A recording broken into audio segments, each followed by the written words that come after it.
Pour faire un peu le tour de la question sur l'intérêt de manger bio et durable, bien sûr à tous les âges, puisque ça concerne la vie de chacun. Donc juste pour rappeler que je suis chercheur, j'ai travaillé toute ma carrière sur les relations entre l'alimentation et la santé. Mon laboratoire de rattachement est à la faculté de médecine à Marseille. Je voudrais insister sur quelques graves inquiétudes qu'on peut avoir en matière de santé publique lorsque, comme moi, en tant que chercheur, on peut suivre l'évolution des connaissances scientifiques par les publications et les rapports. En 2012, un rapport officiel du ministère de la Santé par l'Institut de veille sanitaire a résumé les résultats d'une étude montrant chez les adultes représentatifs de la population française que lorsqu'on cherche 23 résidus de pesticides dans leur organisme, par des échantillons de sang ou d'urine, on en trouve 22, des trois principales familles, organochlorés, organophosphorés et pyréthrénoïdes. Ce qui veut dire donc que tous les Français sont contaminés par des dizaines de résidus de pesticides. Il y a eu 2 études en France, parce qu'on a 2 cohortes remarquables. Ce sont des cohortes où on suit les mères et leurs enfants à partir de la naissance ou même avant la naissance. Et si on regarde les résultats de ces 2 études sur des milliers de femmes, le résultat, c'est que soit en cours, soit en fin de grossesse, on a près de 100% des femmes qui sont contaminées par au moins un résidu de pesticide. Ce qui veut dire qu'en France, actuellement, tous les nouveau-nés qui naissent sont exposés in utero à des pesticides. Enfin, un rapport de 2013 de l'INSERM, l'institut dont je dépends, qui a réuni là aussi des experts pour faire une expertise collective sur les relations entre les pesticides et la santé. C'était le premier rapport officiel français sur le sujet, qui a produit des tableaux qui montrent que l'exposition aux pesticides est associée à de nombreuses pathologies, chez l'adulte, mais aussi chez les enfants, comme divers types de cancers, des tumeurs cérébrales, maladie de Parkinson, malformations congénitales, autisme, déclin cognitif, baisse du QI, obésité et diabète. Je voudrais rappeler que 2 maladies dégénératives que sont la maladie de Parkinson et les lymphomes, qui est une forme de cancer, sont reconnues maladies professionnelles chez les agriculteurs à cause de l'exposition aux pesticides. Oui, je voulais te demander sur justement cette durabilité de l'alimentation. Ce que tu nous amènes quand même à constater, c'est que en fait tout le monde est touché et que l'exposition aux pesticides devient aussi presque une généralisation préoccupante et que du coup il y a peut-être une urgence à activer d'autres agricultures que celles sur lesquelles on s'est appuyé pour essayer de s'en sortir, parce que sinon on va que faire accentuer un phénomène aujourd'hui qui est bien installé. Absolument, je partage totalement ton opinion et de plus en plus de scientifiques pensent la même chose, même si on ne nous entend pas beaucoup parce qu'on ne nous donne pas beaucoup la parole et si on ne prend pas les mesures qui seraient nécessaires en fonction des données scientifiques qui maintenant sont disponibles. Pendant longtemps, on nous a expliqué qu'on ne savait pas. Il est clair que pour les scientifiques, c'est une affirmation mensongère, puisqu'aujourd'hui on sait beaucoup, et on sait en tout cas suffisamment pour déclencher un plan hors sec de prévention des risques. On ne peut pas dire qu'on en soit là. Je pense que vous suivez l'actualité autant que moi. Si on prend les données françaises, c'est le dernier rapport, c'est celui de la DGCCRF de 2016, qui a travaillé sur 3300 échantillons. Ces échantillons font partie des 84 000 de l'Europe. Le résultat est extrêmement proche, puisqu'on a 48% des aliments végétaux français qui sont contaminés par des résidus de pesticides que l'on peut quantifier. Donc 27% ont au moins 2 résidus différents. Et vous voyez que le record est dans les fruits, 70% des fruits, ça fait 2 sur 3.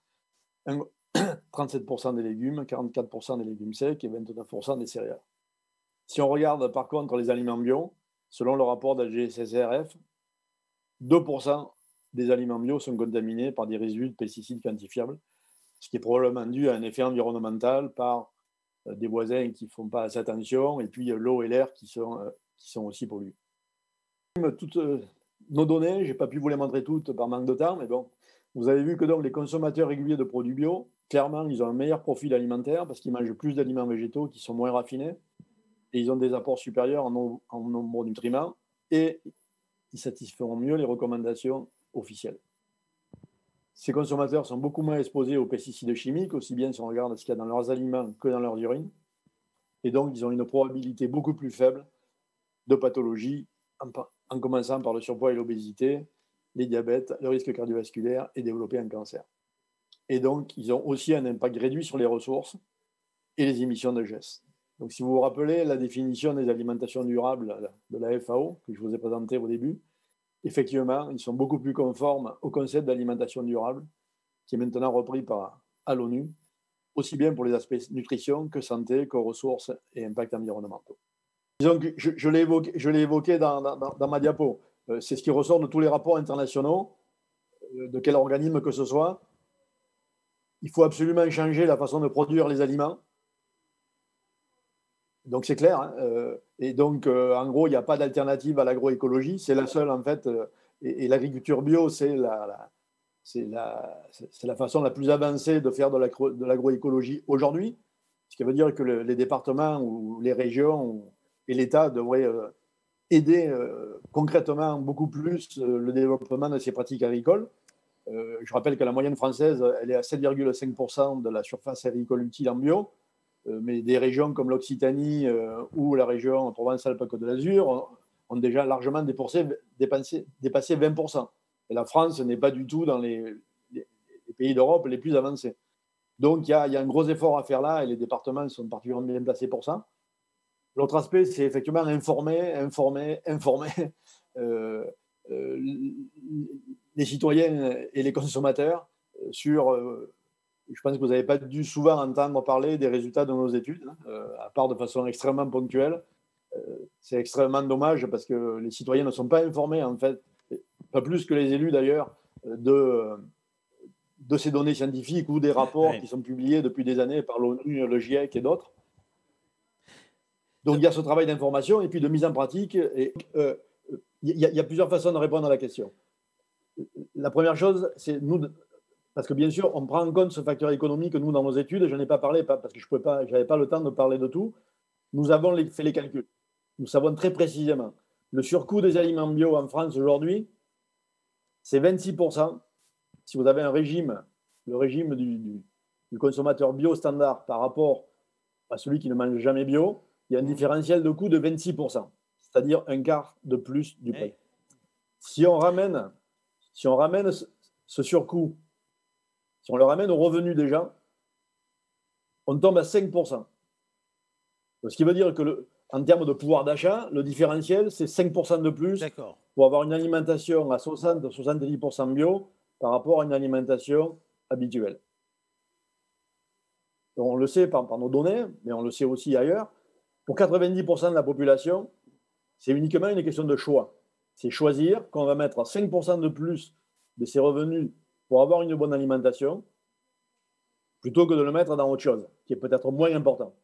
Effectivement, pour 10% de la population, voire 5% de la population, qui ont vraiment des revenus très limités, c'est un vrai problème économique, c'est un vrai problème d'accessibilité qui se pose. Donc là, ça veut dire que l'action publique doit jouer. Et elle doit jouer aussi à tous les niveaux. C'est-à-dire que, pourquoi ne pas aider 5%, ce ne sont pas des sommes faramineuses. Hein. Pourquoi on pourrait aider les gens qui ont des revenus vraiment particulièrement faibles et pour qui, effectivement, ce surcoût n'est pas possible. En fléchant les aides autour d'alimentation. Absolument. Et on peut aider les producteurs pour que leur prix soit plus bas. On peut aider la consommation pour que le coût soit plus faible. Je rappelle que si on regarde nos résultats sur la santé, et ça rejoint aussi la stratégie en matière de département et de collectivité, c'est qu'on ne peut plus, et c'est ce qui a commencé à être fait, on ne peut plus séparer les domaines. Oui. Sinon, on ne peut pas trouver de solution. Parce que maintenant, tout est en interaction. Et si on veut trouver des solutions, il faut croiser les domaines. Absolument. Si on réduit de 25% les pathologies, ce sont en gros les chiffres, les nôtres et ceux des États-Unis et d'Allemagne. Si on réduit de 25% les pathologies, chaque année en France, on économise 20 milliards d'euros. Et évidemment, tout est lié. Non, mais on voit bien la logique, en effet, que vous préconisez. Avec 20 milliards, on a largement de quoi et développer l'agroécologie et l'agriculture bio, l'agriculture locale et la consommation pour les gens qui n'ont pas les moyens. Dernière question.